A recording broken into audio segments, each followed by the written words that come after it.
Alô, criançada, tio Nino chegou, trazendo alegria pra você e pro vovô. E aí, crianças, como é que vocês estão? Tudo bem com vocês? Eu tô muito bem, sejam muito bem-vindos ao vlog diário do Nino Denani. Aquele momento que a gente senta pra conversar de espiritualidade, espiritualismo, ocultismo, magia, pra arrumar a câmera que tá aparecendo só meu cocoruto. E todas essas coisas que estão envolvidas no meio desse métier malucão aí. Sempre edição sem corte. Sem porcaria nenhuma. Beleza, criançada? Ontem teve trabalho lá na casa da avó Maria Rosa. Eu tô feliz, porque ontem o trabalho foi bem bacana. Eu tô com remela no olho também, né? Porque é assim que acontece. É por isso que é bom ser vlogger, em vez de ser artista de TV. Eu posso aparecer despenteado, posso até soltar a cabeleira aqui, soltar a peruca com remela no olho. Isso é que é magia. E aí, mano? Então, ontem teve trabalho lá, o trabalho foi bem bacana. Foi trabalho com as crianças, né? Com os herês. Embora alguns chamem herê de outra coisa, né? Que não são as crianças. Falam que criança é criança, herê é herê. Pra gente a coisa é meio por aí. É meio criança e herê, criança herê, pra receber uma graça. Enfim, e é sempre um trabalho divertido, né? Então hoje eu acordei feliz. Embora tenha dormido tarde ontem. Vamos pras perguntinhas. Aliás, alguém deixou no comentário aí. Aliás, duas coisas. A primeira, eu vou reforçar. A gente ainda não fechou a turma de terça da Escola do Grande Oriente Místico. Então, terça-feira que vem, compareçam lá, quem quiser fazer o curso. E amanhã tem a turma de sábado, 1h30 da tarde, na casa da avó, tá? É na rua Curuçá 485, na Vila Maria. Beleza? Vejo vocês lá, então. Segunda coisa, um camaradinha deixou um comentário no vídeo que eu esqueci completamente. Uma hora eu lembro, volto aqui. Eu ia agradecer ele por alguma coisa que ele falou, mas agora eu esqueci. Enfim, depois eu retomo. Vamos para as perguntas. Ah, lembrei, pronto, tá vendo? O camarada falou que eu fico preocupado em fazer divagações aqui, né? E que na verdade eu não deveria fazer isso, porque na verdade as divagações são legais. Eu agradeço você, brother, de verdade por isso. Eu também gosto de divagar aqui com vocês. É que eu preciso manter uma certa coerência com relação às perguntas de vocês, ó. E eu nem anotei tudo ainda. Então, eu tento divagar o mínimo possível. Eu vou divagando mais quando não tem perguntas, alguma coisa assim. Ou quando tem um assunto muito porreta, assim, que eu falo, nossa, mano, isso aqui ia dar um bagulho bem legal. Agora, ficar falando groselha... Mas, mano, valeu mesmo, cara. Obrigado, de verdade. Vamos para as perguntinhas de vocês. Nino, como se formam os primeiros seres com vida, como os elementais, ou alguma coisa até mais fundamental que isso? E como eles se tornam algo mais complexo que isso? Cara, como eles se formam, eu não faço ideia.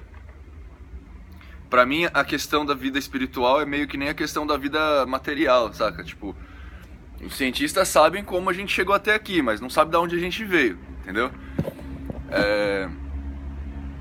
Eu não sei, eu compreendo, eu imagino a forma como nós chegamos até aqui, mas eu também não sei como a gente foi criado, ou se é que foi criado, que eu não sei o que aconteceu no começo, não.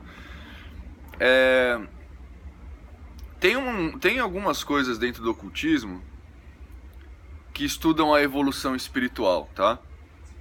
E, por exemplo, a alquimia é uma das coisas que estuda a evolução espiritual, né? A parte mística da alquimia.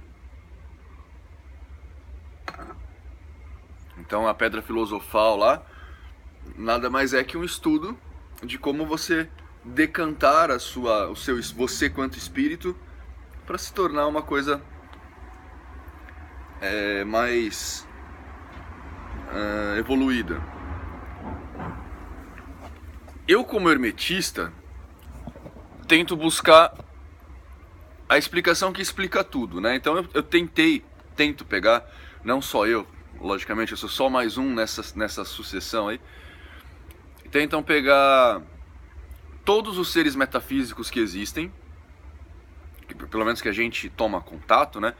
Então a gente vai pegar vampiros espirituais, verdugos kardecistas, demons da Goetia, anjos enoquianos, guias de Umbanda, orixás do Candomblé, povo das sombras, bestiais, vampiros, não sei o que lá. A gente tenta pegar uma sorte de...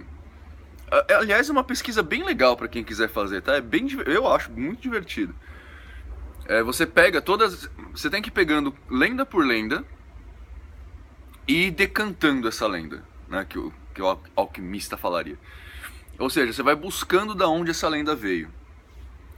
Então, por exemplo, você vai pegar a história do vampiro. Eu já até fiz um vídeo sobre vampiros, tá aqui. Aí você vai ver que lá, não sei aonde, teve uma série de... que veio a partir do medo das pessoas da escuridão, mas que essa lenda foi se transformando. É lógico que a gente romantizou o vampiro. Meu celular tá caindo. A gente romantizou o vampiro, etc e tal, mas a lenda em si, ela vai evoluindo de uma coisa material, né, de um espírito, uma pessoa, para uma coisa um pouco mais energética. Então, mesmo que seja uma pessoa física, não era sugado sangue, era sugado alguma outra coisa. Enfim, você vai pegando as lendas, vai decantando as lendas, vendo da onde vem, e aí você vai tentando encaixar numa única explicação. Então, qual que é a única explicação que vai falar para você desde um elemental, passando por espíritos humanos, por espíritos animais, se é que animais têm espíritos, espíritos vegetais, se é que vegetais têm espíritos, as lendas dos gnomos, fadas e elfos, essas coisas todas, aonde está o espírito dos anjos, dos demons, qual que é o que torna isso coeso, o que explica todo esse fenômeno, entendeu? É isso que o hermetismo meio vai fazer. Eu tenho até uma cadeia lógica pra isso, mas eu não vou falar aqui não, cara, porque é muito longo, é difícil explicar. E eu não sei se tá certo também, né, porque a gente nem sabe se isso existe no final das contas, então... Mas faz esse exercício, velho. É muito legal, tá? Eu não sei se pra vocês, eu gosto de conhecer coisas, eu gosto de saber coisas, então pra mim é muito legal fazer esses exercícios. Isso pra mim é um cunho o cunho fundamental do hermetismo, se não do ocultismo, né? Quando você pega, tipo, fenômenos de contato mediúnico, por exemplo. Então, o que explica tudo isso? Não só a forma como o contato acontece, mas por que acontece de tantas formas. Então você vai pegar incorporações da Umbanda, e quando eu tô falando Umbanda, eu tô falando de forma ampla, né? Então as umbandas de nação, as umbandas brancas, as umbandas esotéricas, as umbandas mais modernas. Pega o fenômeno no candomblé, pega o fenômeno no espiritismo, se é que tem, pega o fenômeno nas igrejas batistas, onde as pessoas falam em línguas, isso é um fenômeno mediúnico. E a gente consegue colocar isso tudo num balaio, só qualquer explicação que explica tudo isso. Cara, eu acho isso a coisa mais divertida dentro do estudo ocultista, velho, de verdade. Eu acabei divagando. Muito legal o formato dessa live, tá falando da live de quarta, que tá aqui também, ó, que eu falei do...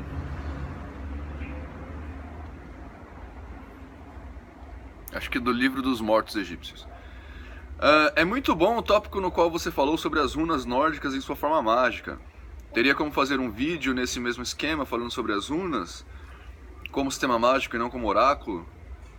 O problema dessa live é que na hora que tá rolando é exatamente o horário que horário bagaceira no serviço. Abraços. Abraços. Runa é um bom tema. De repente, depois dos anjos eu falo. Provavelmente eu vou te decepcionar. Porque eu sou assim, eu gosto de quebrar corações. Nina, desculpa fazer duas perguntas, mas como você responderia a evangélicos calvinistas que dizem que todo tipo de sofrimento, incluindo o inferno, é justo porque Deus é soberano, sem levar em conta a moral? Cara, tem duas coisas que eu tenho que levar em conta aqui. A primeira delas é que eu dificilmente responderia isso para um calvinista. Porque, embora aqui no meu canal eu tenha uma postura muito anti-religião, por exemplo, e uma postura de questionamento, essas coisas todas, em geral, eu costumo não entrar nesses embates, tá? Não sei se vocês já viram, mas eu já gravei vídeo aqui de testemunha de Jeová vindo aqui na minha porta e eu conversando com a pessoa. Sabe por quê? Porque, assim, uma coisa é eu estar no meu território e falar sobre uma coisa, entendeu? Tipo, aqui é o YouTube, esse canal do YouTube é minha casa. Então, se a pessoa entra aqui e não gosta do meu conteúdo, não gosta do que eu falo, ela clica no xizinho, vai para outro vídeo, etc e tal. Ela tem a opção de fazer isso. Quando a gente tá no embate meio frente a frente, essa opção meio que não existe, sabe? Porque ambas as partes acabam, tipo, impondo uma situação de discussão. A discussão tem que acontecer, eu tenho que ter respostas para isso. E eu, na verdade, tô cagando se a pessoa é inteligente, esperta, alguma coisa assim, ou questiona. Eu de verdade, assim, no tete a tete, eu não me importo muito com isso, a não ser que a pessoa me procure. Saca? Ela me procura e fala, Nino, eu tenho uma dúvida aqui, você me ajuda? Vamos ver pra onde vai. Ou, Nino, olha só, eu tenho uma informação que eu sei que é contrária à sua. Sabe, se a pessoa chegar até mim e me perguntar alguma coisa, é uma coisa. Agora, eu entrar gratuitamente no embate desse, ao vivo, assim, eu não faço muito justamente porque eu não... Eu faço o máximo pra incomodar o mínimo, sacou? Como eu já falei no vídeo passado. Desde que a pessoa não esteja me enchendo o saco, eu não tenho muito... Porque, tipo, meu professor de karatê, meu mestre de karatê é evangélico, né? E uma vez a gente até chegou... Não que a gente conversou sobre esse assunto, mas eu tava fazendo uma série de exercícios lá. E aí eu acho que ele falou graças a Deus, e eu falei, não, graças a mim. Aí ele perguntou se eu era religioso, alguma coisa, eu falei que não. Aí ele falou que eu sou, sabe? Meio enfático, assim. Mas mesmo assim eu não entrei em discussão, eu acho que não tem por que fazer isso. Mas, bom, esse é o primeiro ponto. Segundo ponto, eu simplesmente falaria que Deus não existe, cara. Tipo, eu não acredito em Deus, então tipo, não tem nem como responder essa pergunta. Todo tipo de sofrimento é justo porque Deus é soberano. Pra mim Deus nem existe, então... Pra eu entrar nas discussões de que se Deus é soberano ou não, primeiro a gente tem que decidir se Deus existe ou não. E como essa questão pra mim já é muito bem resolvida, ele não existe. E se existisse não faria a menor diferença. Então, aliás, ontem foi bem interessante que um dos meninos, eu não posso contar, né, a história inteira, mas uma das pessoas que foi no centro perguntou pro guia, que eu tava incorporado conversando, se ele acreditava em Deus. E o guia falou que acreditava. Malandrinho. Falou que acreditava. Mas mesmo ele falou assim, olha, a resposta para a questão Deus existe ou não, ela é irrelevante. Ela não faz diferença, né? Na prática mesmo, no dia a dia, no trabalho, etc e tal, não faz nenhuma diferença. Se Deus existe ou se Deus não existe, eu continuo vivendo, eu continuo fazendo o que eu tenho que fazer, eu continuo tomando meu café e trabalhando. Então, se alguém chegasse para mim com essa questão aí, eu simplesmente não ia discutir justamente por causa disso, porque eu não tenho que discutir se Deus é soberano ou não, porque eu acho que Deus nem existe. E como a pessoa não vai me provar que Deus existe, então... Perguntona. Nossa, essa é grande mesmo.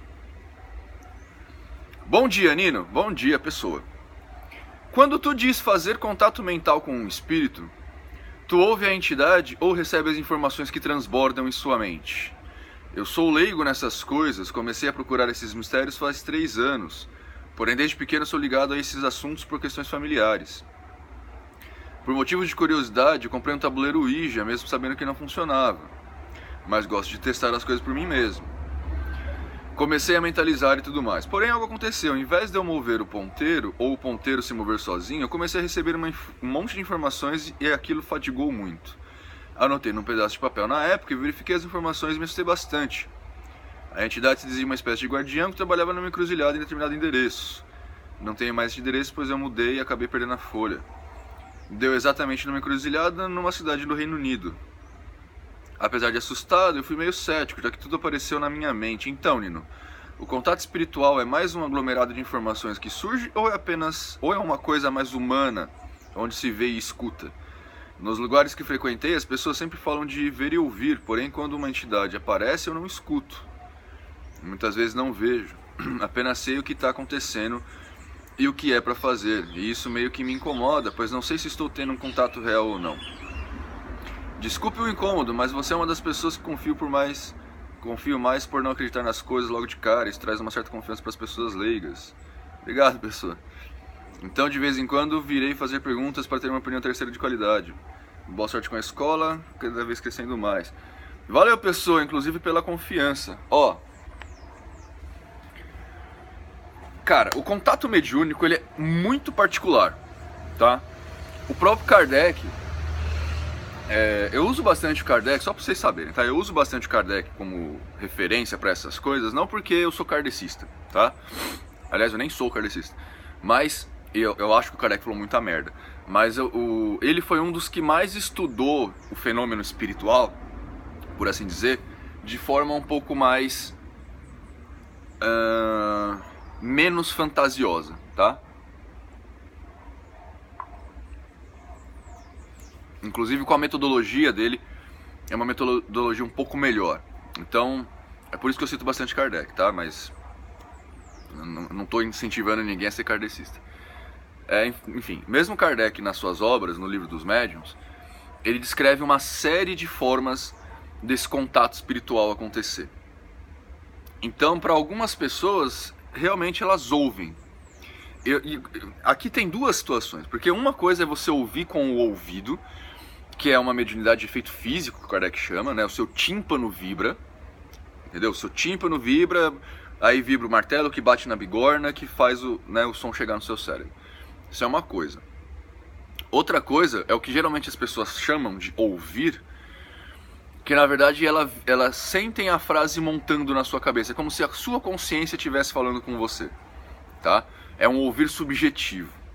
Geralmente, em 99% dos casos, quando as pessoas falam que ouvem, é isso, tá? Que na verdade não é ouvir. Isso daí é uma mediunidade de intuição, você intui. Para algumas outras pessoas, a acuidade de percepção dela, e eu tô falando não no sentido de você perceber, mas no sentido de você compreender o que está sendo percebido, ela identifica como vem a ideia. Você chamou aqui como? As informações transbordam em sua mente. É a mesma coisa, tá? Só que você tá dando um nome diferente. Eu, quando estou incorporado, ou em contato mediúnico, porque essa palavra incorporação é ruim, quando eu estou em contato com os guias, é como se as informações transbordassem em minha mente, tá? As frases não se formam, muitas vezes, eu não ouço com o ouvido, eu sinto no corpo a presença do espírito, e esse sentir é diferente para cada linha, que na verdade é diferente para cada estado vibracional, né? Então tem guias que são muito sutis, que a vibração é diferente, guias que são mais densos, a vibração é outra, etc e tal. E na minha mente aparecem ideias. É como se eu estivesse pensando... Sabe quando você tem um insight? Quando você, do nada, você tem uma ideia brilhante? É isso, tá? Pra mim, quando eu estou em contato, é isso. E eu sei que você pode se perguntar agora, mas Nino, como é que você sabe se é você que está pensando ou se é um guia que está te falando? Aqui a gente tem dois pequenos princípios, tá? Acho que eu vou fazer um vídeo sobre incorporação. Bom, mas eu já comecei a explicação, então vamos lá. A gente tem dois princípios. O primeiro é... geralmente esses insights vêm de uma forma que você não imagina. São coisas que você não faria ou não pensaria corriqueiramente. Por exemplo, o que eu falei agora pra você, né? A pessoa veio me perguntar lá se o guia acredita em Deus. Ele falou que sim. Tipo, eu por mim nunca falaria que sim, né? Porque eu não acredito em Deus. E eu também nunca tinha perguntado isso pro Miguel. Então, tipo... Mas enfim. E às vezes vem umas ideias que te clareiam tanto a mente, assim, que você fala, porra, como eu nunca pensei nisso antes, velho. Ontem ele deu uma explicação pro rapaz lá de alguma coisa que tava acontecendo lá, que eu falei, mano, caraca, eu fico 3 meses pra explicar isso daí pras pessoas e o menino explicou em 10 minutos, sabe? Mas, então esse tipo de concatenação acontece. A segunda coisa é que não importa muito, pelo menos na prática do passe, por exemplo, se é você ou se é o guia que tá falando, desde que o conselho faça sentido, entendeu? O trabalho mediúnico, e agora eu tô falando de trabalho mesmo, trabalho do passe, o aconselhamento, qualquer coisa assim,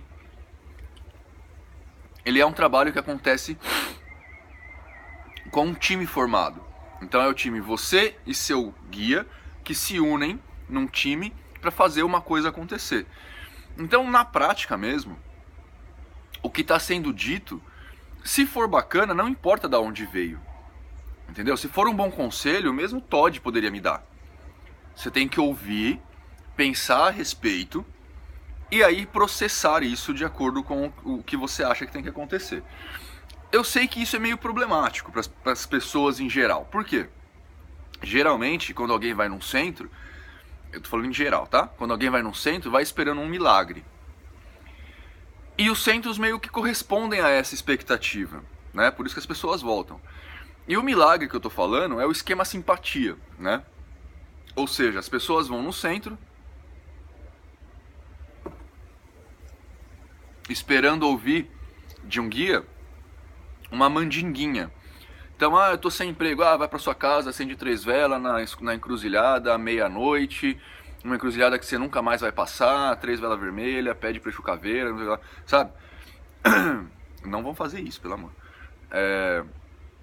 Então elas esperam um tipo de mensagem desta. E essa mensagem teria que vir de um ente espiritual, porque é uma mensagem que estaria mexendo com o mágico, o fantástico, né? Então não poderia ser um humano encarnado que está dando. O que não é o caso que acontece na casa da avó. Então, a gente os guias até às vezes, eu acho que, sei lá, em 7 anos, 1 ou 2 vezes aconteceu comigo isso, do guia indicar alguma coisa nesse nível, mas a grande maioria das vezes são conselhos mais do tipo, vamos olhar para dentro, se melhorar, que quando a gente se melhorar, o externo muda, né? Então, por exemplo, Nino, eu sou chamado para um monte de entrevista, não passo, você vai estar conversando com o guia, olha só, eu sou chamado para um monte de entrevista, não passo, o que está acontecendo, né? A vida tá difícil, etc e tal. Como é que é você? Porque tem algumas situações quando você vai fazer uma entrevista. Primeiro que você não tem que ser... Eu sei que isso é ruim, não devia ser assim. Mas numa entrevista você não tem que ser honesto. Você tem que entender o problema da empresa, pensar com você mesmo se você consegue solucionar isso, se isso está dentro do seu escopo. Estando, você tem que mostrar para o entrevistador que você consegue resolver esse problema. Isso é política, né? Agora, o que você tem que mentir, na verdade, o que você não tem que ser honesto, é que você tem que se mostrar uma pessoa que é o que a empresa quer, no sentido de pessoa... No sentido pessoal mesmo. Então eu trabalho bem em grupo, essas coisas todas. Trabalho bem em grupo, não tem problema com hierarquia, esses negócios tudo, tá? Que eu sei que pra geração que tá vindo agora é difícil entrar nesse nível. É difícil pra mim também, tá? Eu não gosto de hierarquia. Sempre foi muito difícil pra mim seguir hierarquia. Tanto que no último emprego eu pulei todos os passos e fui pra debaixo do dono logo. Eu não gosto de seguir horário, eu não gosto, enfim, eu sou péssimo para isso. Sou um péssimo profissional nesse sentido. Então, eu sei que é difícil para as pessoas seguirem isso, mas a gente tem que jogar o jogo, a gente tem que ser político, né? Depois que você tá dentro da empresa, você pode ir mexendo os seus pauzinhos para mudar a coisa, ir trabalhando com política, mas antes disso não dá. Mas enfim, por que eu tô falando tudo isso? Eu já esqueci completamente.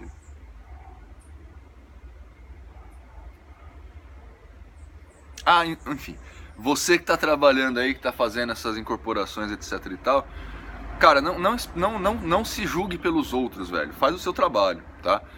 A Ana tem uma sensação completamente diferente da minha no trabalho mediúnico.